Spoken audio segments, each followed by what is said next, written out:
Dr. Jessica Barnes had been staring at the same signal pattern for 3 hours, her coffee long since gone cold. The Quantum Communications Lab at NASA's Deep Space Network facility was eerily quiet at 3 a.m., which made the persistent anomaly on her screen even more maddening. "This has to be an equipment malfunction," she muttered, running her hand through her disheveled blonde hair. But something about the pattern nagged at her consciousness. Its precision was otherworldly. Natural phenomena had variations, noise, imperfections. This signal was too perfect, like a crystalline mathematical equation broadcast across space. She reached for the delete key, then hesitated. In 15 years of scanning the cosmos for signs of intelligent life, she'd never seen anything like this. The pattern repeated with exact precision every 73.2 seconds, but embedded within it was something that resembled a Fibonacci sequence, if Fibonacci had taken acid and decided to work in 7 dimensions. Her finger hovered over the keyboard. Protocol dictated that she document and delete probable equipment anomalies. Her career counselor's voice echoed in her head. The practical astronomer knows when to move on. "Screw protocol," Jessica whispered, and instead of deleting the signal, she began running it through every analysis program she had access to. As the computers churned through the data, she sent a text to her colleague in quantum computing. "Hey Dave, you up for a midnight mystery?" The response came back instantly. Always. "What have you got?" 20 minutes later, Dr. David Chen was staring at her screen with the same bewildered expression she'd been wearing for hours. "This isn't possible," he said, adjusting his glasses. "These quantum states, they're organized. Deliberately organized. Like someone speaking quantum mechanics." Jessica leaned forward, her heart racing. "More like someone's yelling it." David's fingers flew across the keyboard, bringing up new visualizations. "Look at the energy required to maintain these states across space. Whatever's generating this signal, it's not worried about power consumption. They want to be heard." The realization hit them both at the same time. Jessica reached for the red phone, the one that hadn't rung since its installation 10 years ago. As she dialed, David was already pulling up the classification protocols for first contact scenarios. Within an hour, the quiet lab had become the center of a storm. NASA administrators, military officials, and government agents crowded around their workstation. Jessica tried to focus on the data instead of the armed guards now stationed at every door. Dr. Barnes, a stern-looking general, addressed her. "You're certain this isn't terrestrial in origin?" "Sir, this signal is being transmitted using quantum principles we've only theorized about. Whoever sent this is so far beyond us technologically that." She stopped as new data flowed across her screen. "Wait. Something's changing." The pattern shifted, morphed, and suddenly her monitors filled with crystalline structures that slowly resolved into recognizable shapes. Mathematical constants appeared. P, E, the golden ratio. Universal language.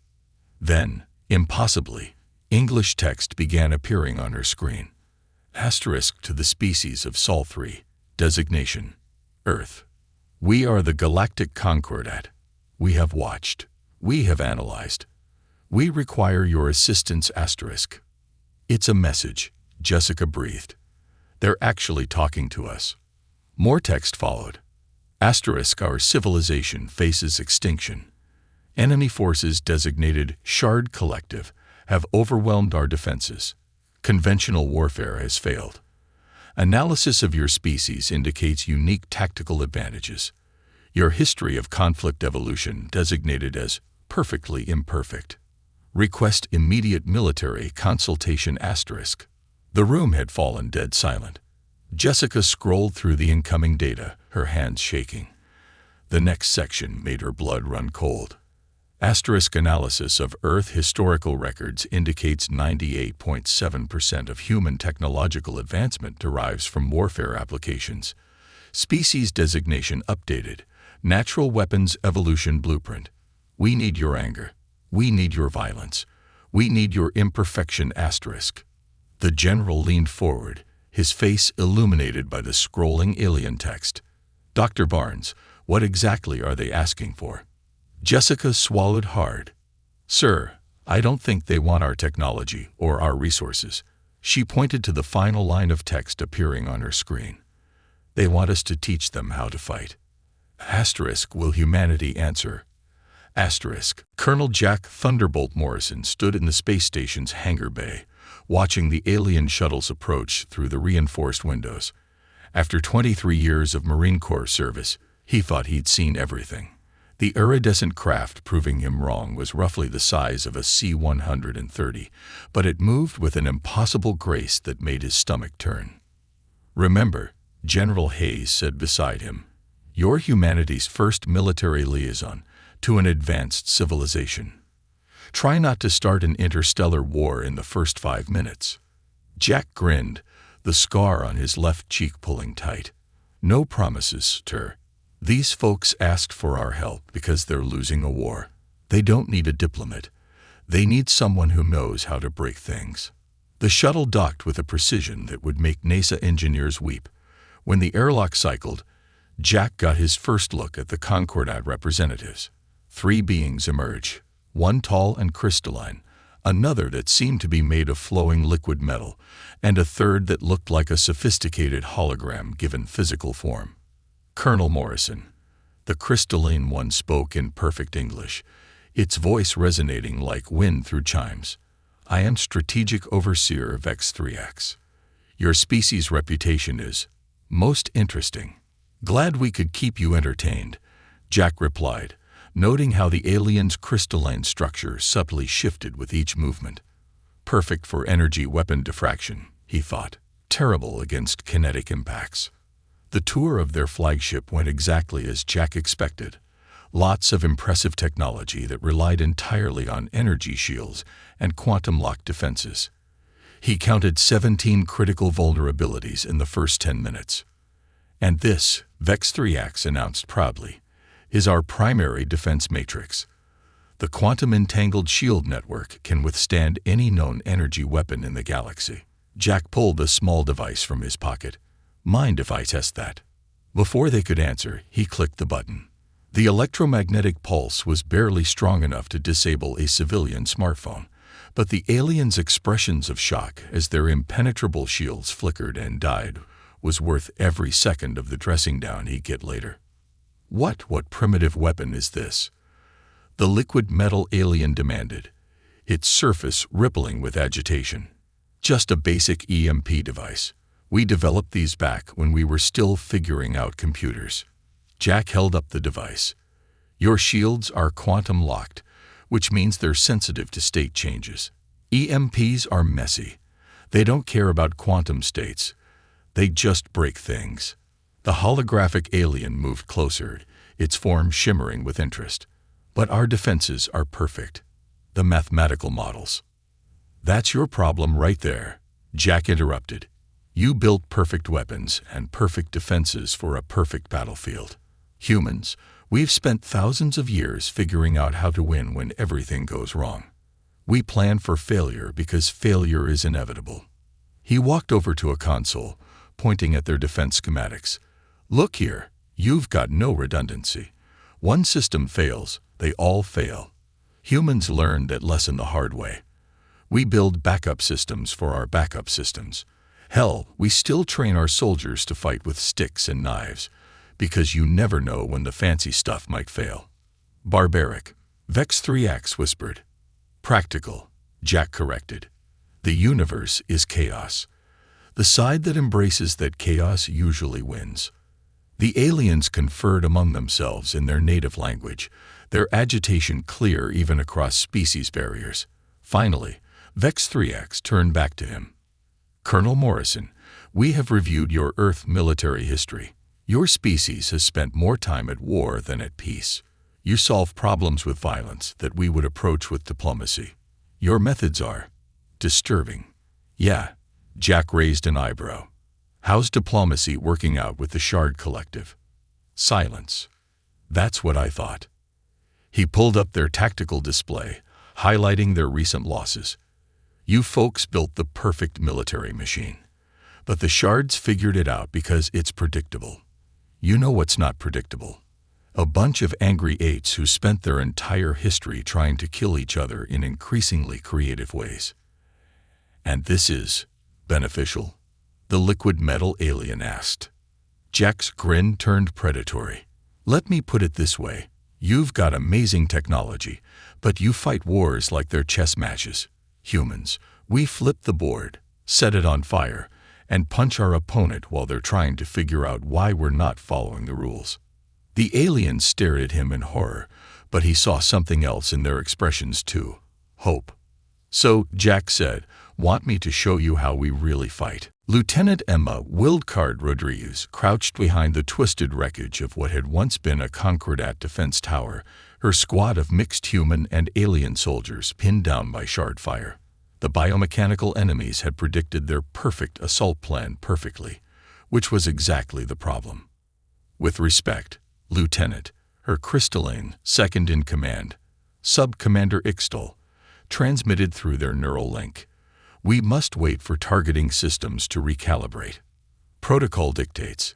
A superheated plasma bolt obliterated the ground next to them, showering their position with molten debris. Protocol is getting us killed. Emma snarled, checking the old-fashioned compass on her wrist. Some things didn't need quantum recalibration. Look at our team, Ixtal.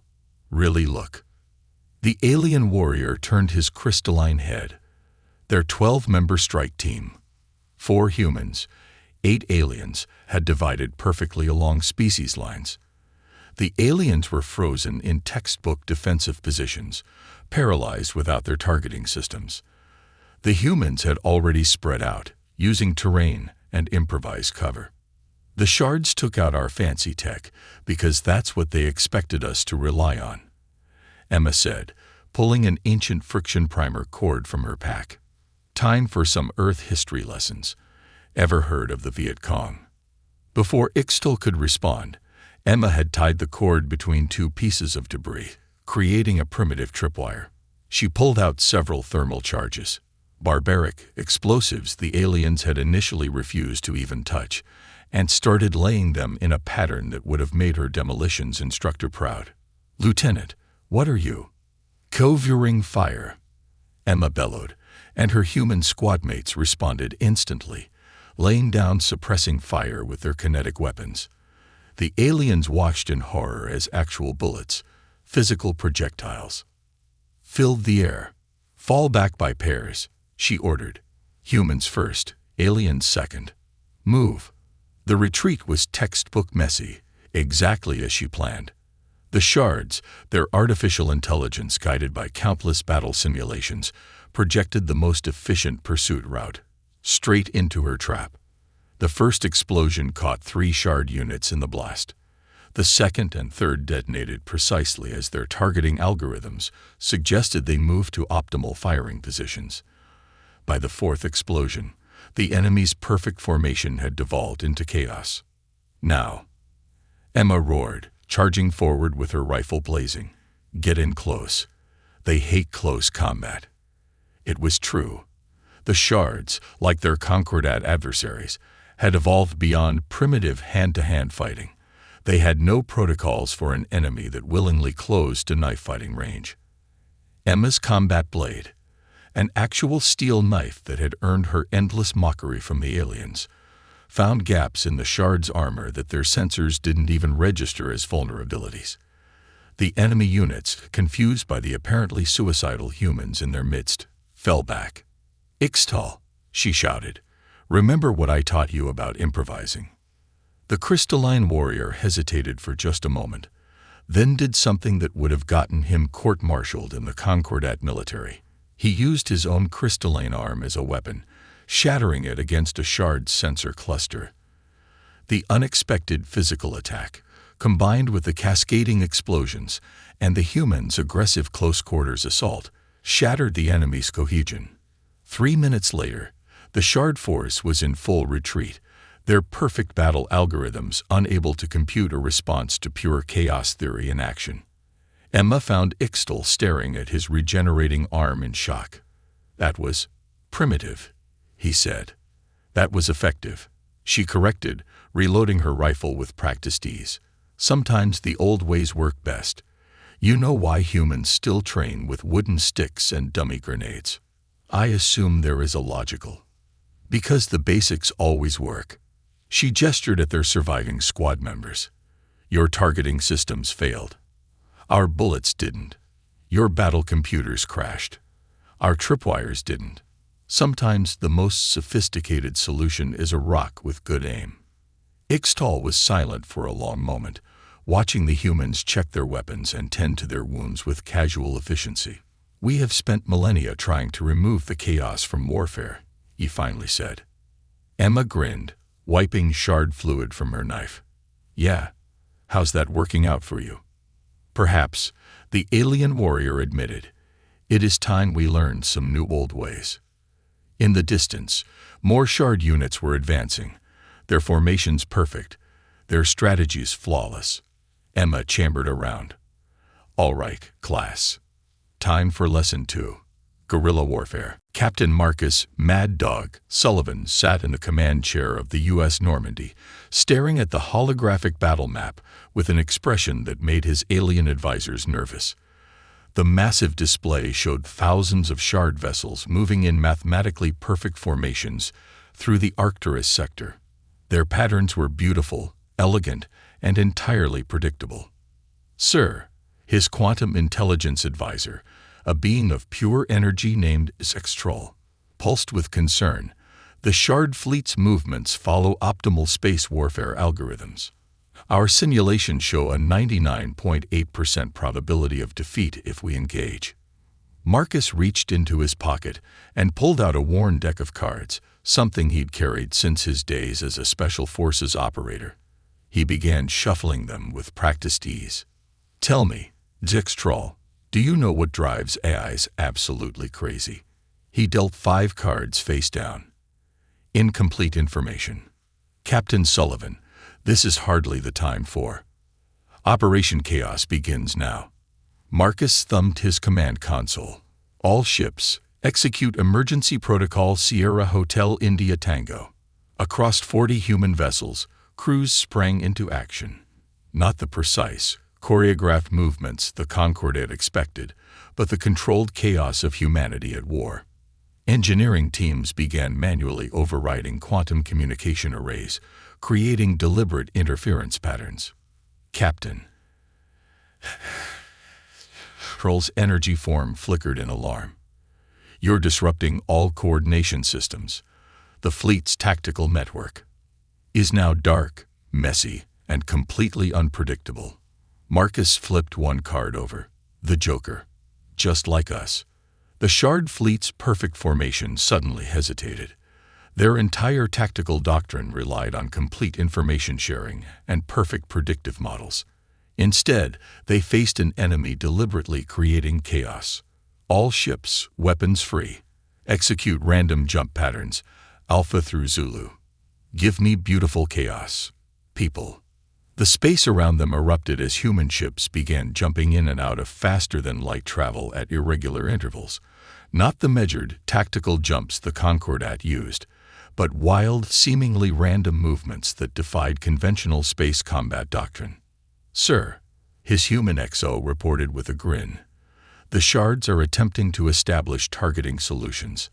Their predictive algorithms are showing signs of strain. Let's push them over the edge. Marcus keyed his fleet-wide comm. Execute Operation Shakespeare. Across the battlefield, human ships began broadcasting. Not tactical data or combat telemetry, but something far more devastating to an AI trying to predict human behavior. Culture. Shakespeare's soliloquies blasted alongside heavy metal. Classical music mixed with war poems. Sports chants merged with battle hymns. The Shard fleet's formation began to break down as their combat computers tried to analyze the cultural data for tactical significance. Their perfect spacing wavered as ships adjusted and readjusted, trying to find patterns in the chaos.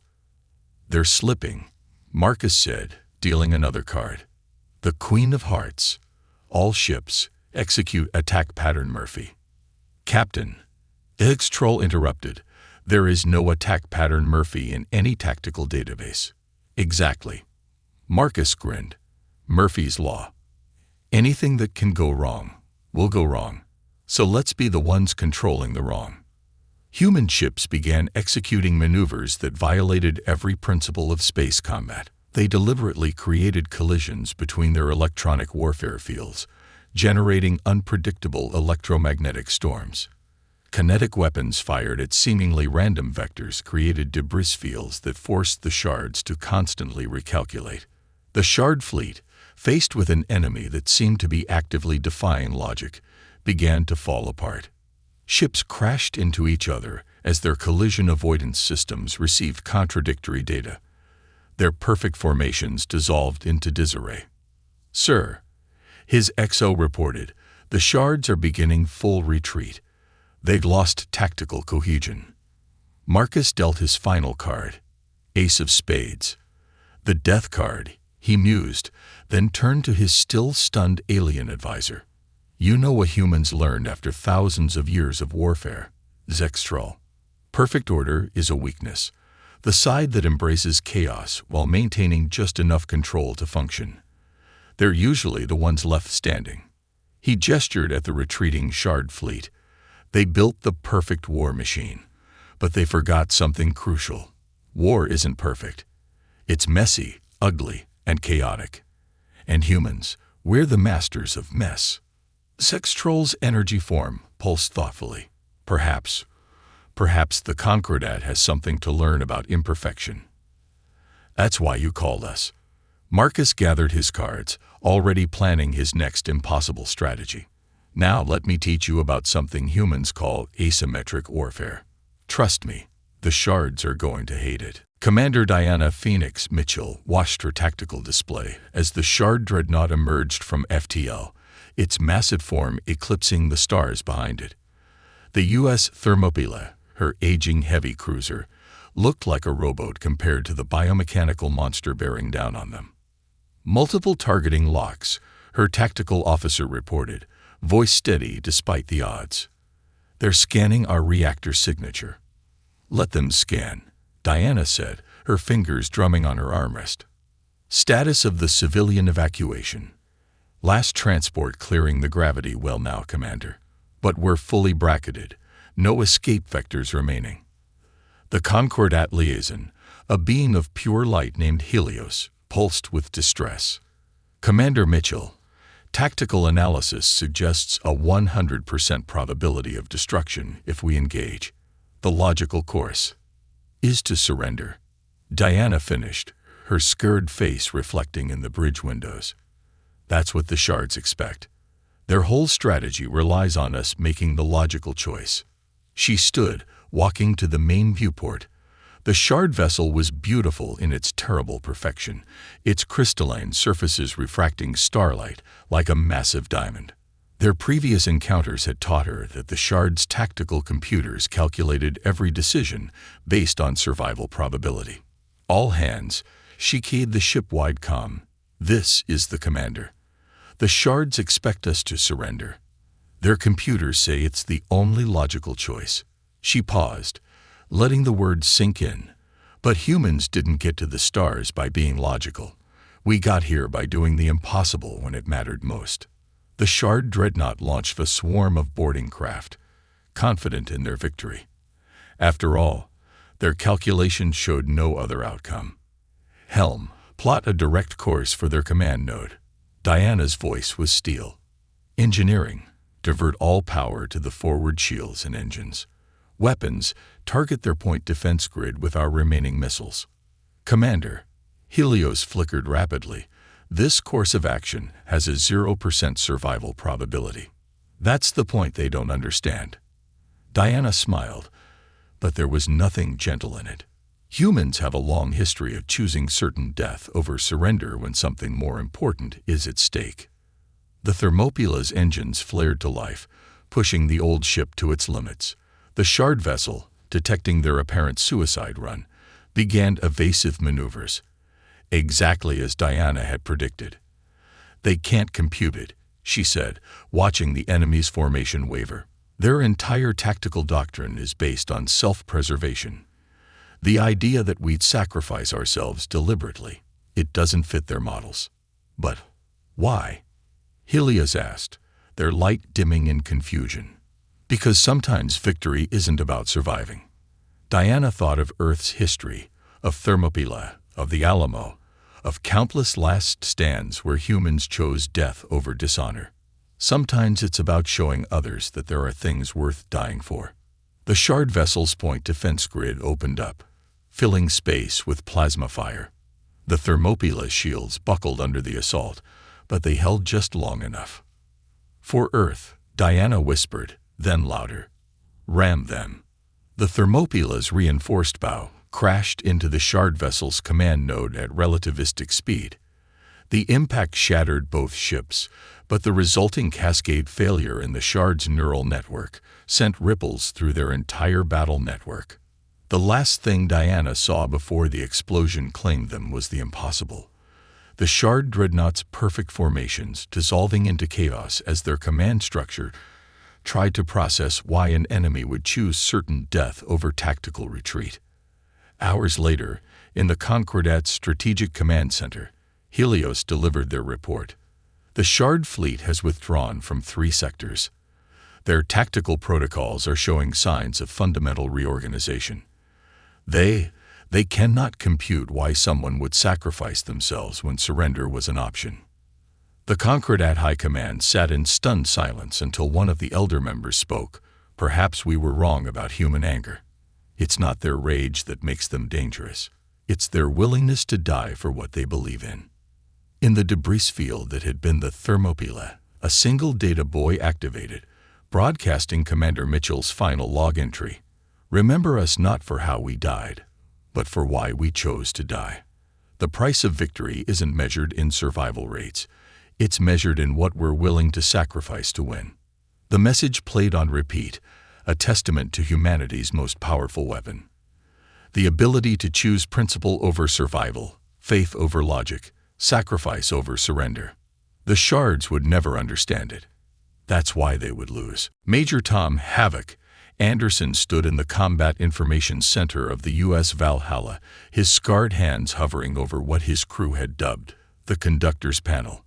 Around him, his hybrid human-alien crew watched with a mixture of anticipation and horror as he loaded Earth's most devastating weapon into the ship's broadcast array, Wagner's Ride of the Valkyries. Major, his crystalline weapons officer, Crix, vibrated with concern. I must again protest. Using human audio warfare. Music, Crix. It's called music. Tom grinned as he queued up the next track. AC/DC's Thunderstruck. And music isn't warfare. It's art. That's exactly why it works. The tactical display showed their prey. A Shard battle group hiding in the Carina Nebula. Their formations perfect as always. After Commander Mitchell's sacrifice, the Shards had become increasingly erratic, desperate to understand human behavior patterns. All ships, this is Havoc Actual. Tom broadcast to his task force. Operation Rock Concert is go. Remember, rhythm is life, chaos is art, and confusion is death. Sync your attack patterns to the beat, just like we practiced. The alien crew members exchanged worried glances as humans across the fleet donned what they'd initially mistaken for ceremonial headgear. Headphones. 3 minutes to contact, his XO reported. Nebula interference is optimal. Tom cracked his knuckles. Let's show them how humans party. Execute Phase 1. The opening act. The nebula erupted with sound. Wagner's dramatic orchestral piece boomed across all frequencies, deliberately distorted by the gas clouds. The effect was otherworldly, exactly as planned. Sir, Crix's crystalline form shimmered in alarm. The Shards are attempting to analyze the sound patterns for tactical data. Good. Tom switched to the next track. The classical music cut off mid-note, replaced by the thunderous guitar riffs of heavy metal. Let them try to find meaning in this. On the tactical display, the Shard formation began to waver. Their perfect geometric patterns fluctuated as their combat computers attempted to decode the seemingly random mix of human cultural expressions. Phase 2. Tom ordered. Show them how we dance. Human ships burst from the nebula in what appeared to be complete chaos. But there was a pattern, one that only made sense if you understood human music. Each ship's movement matched the rhythm of the soundtrack, creating an impossible-to-predict battle ballet. "They're trying to match our movements," his tactical officer shouted over Metallica's "Enter Sandman." "Their predictive algorithms are failing." Tom laughed as he switched tracks again, this time to classical jazz. The human ships responded instantly, their attack patterns shifting from aggressive metal-inspired charges to smooth improvisational maneuvers that left the shard targeting computer spinning. "Sir," Crix asked, fascination overtaking horror, "how are our ships coordinating without tactical data?" "We're not coordinating, we're jamming." Tom's fingers danced across his panel, mixing classical with rock, jazz with electronic beats. "Humans have been moving to music since before we had fire. It's in our bones." The Shard Fleet's formation collapsed entirely as their combat computers crashed, overwhelmed by the attempt to find military significance in Baksh colliding with Black Sabbath. "Now for the final," Tom announced, queuing up his secret weapon. The William Tell Overture, overlaid with Norwegian death metal. "All ships, execute attack pattern Moshpit." The human fleet moved as one, but with a controlled chaos that defied prediction. Ships spun and weaved, their movements synced to a rhythm the shards couldn't compute. Missiles launched in time with guitar solos, plasma torpedoes matched drum beats, and point defense guns created light shows worthy of a rock concert. When it was over, the Shard battle group had retreated in disarray, their perfect tactical doctrine shattered by the impossible combination of warfare and art. "I don't understand," Crix admitted, studying the aftermath. "How can random noise create such effective combat patterns?" Tom smiled, already planning his next musical assault. "That's the beauty of it, Crix. Humans don't just embrace chaos. We create art from it. The shards want patterns they can predict. We'll give them a symphony of destruction they'll never decode." He loaded up Queen's "We Will Rock You" for the pursuit. Because sometimes the best weapon isn't the one that kills you. It's the one that makes you question everything you thought you knew about reality. The bass line began to pound through the ship, and Tom swore he saw his alien crew members tapping along. The galaxy was about to learn that humans didn't just fight wars. They choreographed them. General Amanda Steele Rainwalker stood before the combined fleet's holographic command center, her weathered face illuminated by the tactical displays showing thousands of ships, human and alien alike, gathered for humanity's most audacious gambit yet. Operation Trojan Horse was about to begin. "The shards think they figured us out," she addressed the assembled commanders, her voice carrying the weight of countless battles. "They believe they finally calculated the pattern to human chaos, and that's exactly what we wanted them to think." Her alien counterpart, High Commander Zenith, a being of pure energy contained in crystalline armor, pulsed with concern. "General Walker, your strategy defies all logical combat doctrine. To deliberately appear weak is the oldest trick in our very old book," Amanda finished, pulling up an image of an ancient wooden horse. "Sometimes the best way to be strong is to look weak in exactly the right way." The plan was insane, which, as humanity had proven repeatedly, meant it would probably work. "All ships, execute Phase 1, Amanda ordered. "Show them what they expect to see." Across 3 sectors, human ships began performing increasingly predictable maneuvers. Their chaos became measured, their randomness acquired patterns. To the shards observing battle computers, it appeared that humanity's infamous unpredictability was finally failing. "They're taking the bait," reported her tactical officer. "Shard fleet movements indicate they're committing 80% of their forces to crush what they perceive as our weakening lines." Amanda allowed herself a grim smile. The shards, like all their opponents, had made a crucial mistake. They assumed that because humans could be unpredictable, they must always be unpredictable. They never considered that humans might choose to be predictable for a purpose. Phase 2, she commanded. Spring the trap. The real genius of Operation Trojan Horse wasn't in its deception. It was in its timing. As the Shard fleet committed to their attack, supposedly hidden human reinforcements emerged exactly where the enemy's tactical computers predicted they would. The Shards adjusted perfectly, exactly as planned. They think they've calculated all possible human responses, Amanda explained to her alien allies. They haven't realized that we've been teaching them the wrong lessons for months. Behind her, a massive display showed the Shard fleet executing textbook counters to standard human tactics. Every move was perfect, against the enemy they thought they were fighting. All ships, Amanda's voice carried across the fleet. Execute Phase 3. True nature. What happened next would be studied in war colleges across the galaxy for centuries.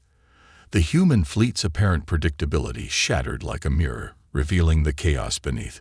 Ships that had been flying in formation for months suddenly broke pattern in ways that didn't just defy prediction. They defied physics. Major Anderson's musical warfare ships broadcast total silence instead of their expected cacophony.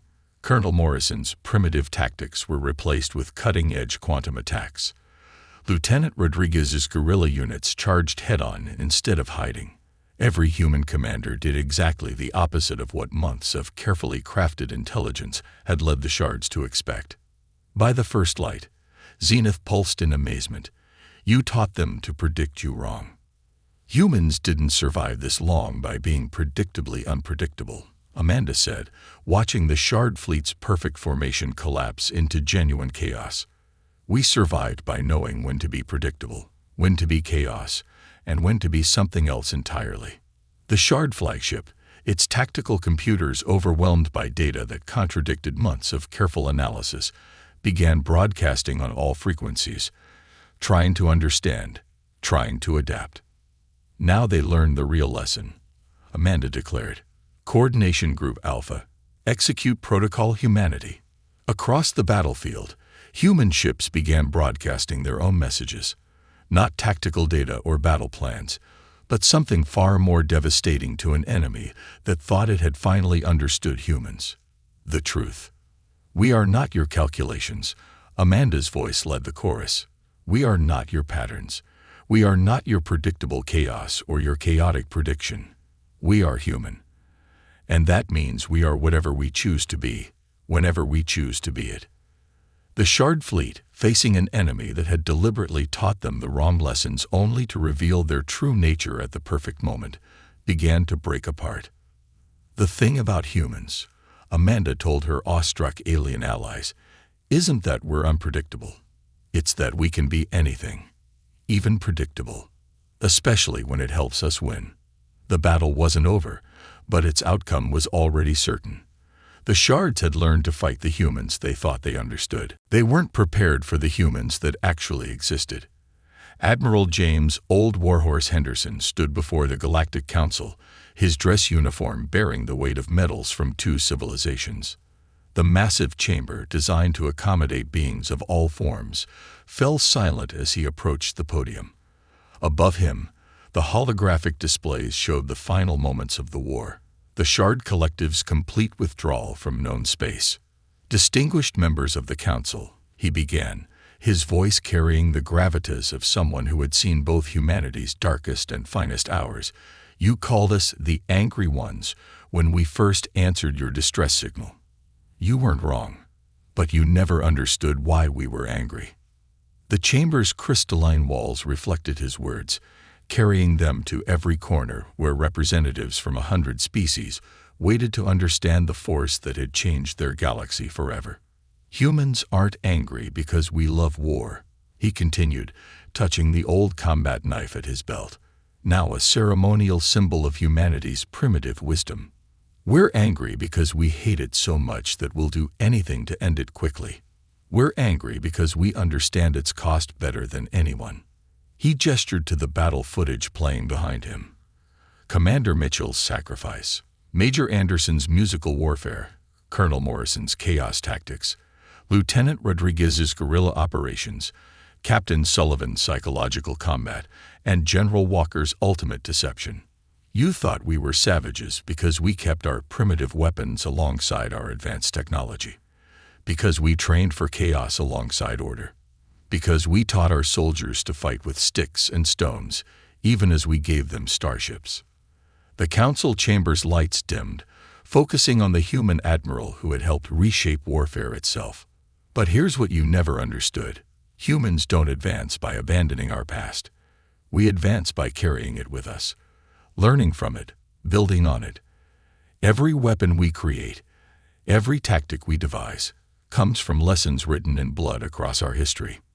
He pulled out an ancient compass, the same model Lieutenant Rodriguez had used when her advanced navigation failed. You built perfect weapons and forgot that perfection is fragile. We kept the imperfect ones because we learned the hard way that sometimes the simplest solution is the most reliable. The Concordat's supreme commander, a being of pure energy, floated forward. Yet you could have destroyed us with this knowledge. Instead, you taught us, protected us, died for us. Why? Henderson smiled, but it was a smile tinged with the weight of memory. Because that's the other thing you never understood about human anger. We're not angry at you. We're angry at the thing that makes war necessary. We're angry at the suffering, the loss, the waste of it all. And that anger makes us fight harder not just to win, but to end it. He touched the holographic controls, bringing up images from Earth's history. We've had our share of conquerors, those who fought for power or greed. But our greatest heroes, they're the ones who fought so others wouldn't have to, who sacrificed so others could live in peace. The chamber erupted in a shimmer of light as the assembled species processed this revelation. The angry ones hadn't been warriors at all. They had been guardians. So yes, we answered your call with weapons and warfare and chaos. But we also brought something else. The understanding that true civilization isn't about removing our primitive nature or achieving perfect order. It's about choosing when to be civilized and when to be savage, when to show mercy and when to show force. Henderson's voice carried the weight of every human who had fought and died in this war. We taught you how to fight not because we love fighting, but because we love peace enough to defend it. That's humanity's real legacy to the galaxy. Not the art of war, but the wisdom to know why we wage it, when to wage it, and most importantly, how to end it. The council chamber filled with a sound never before heard in its ancient halls. Applause, in all its various alien forms. The angry ones had not just saved civilization. They had redefined it. Remember us not as the species that perfected war, Henderson concluded, but as the ones who were angry enough about war to make peace worth fighting for. Above him, the stars shone on a galaxy forever changed by humanity's imperfect perfection, their civilized savagery, their angry wisdom. The angry ones had answered the call, and the galaxy would never be the same.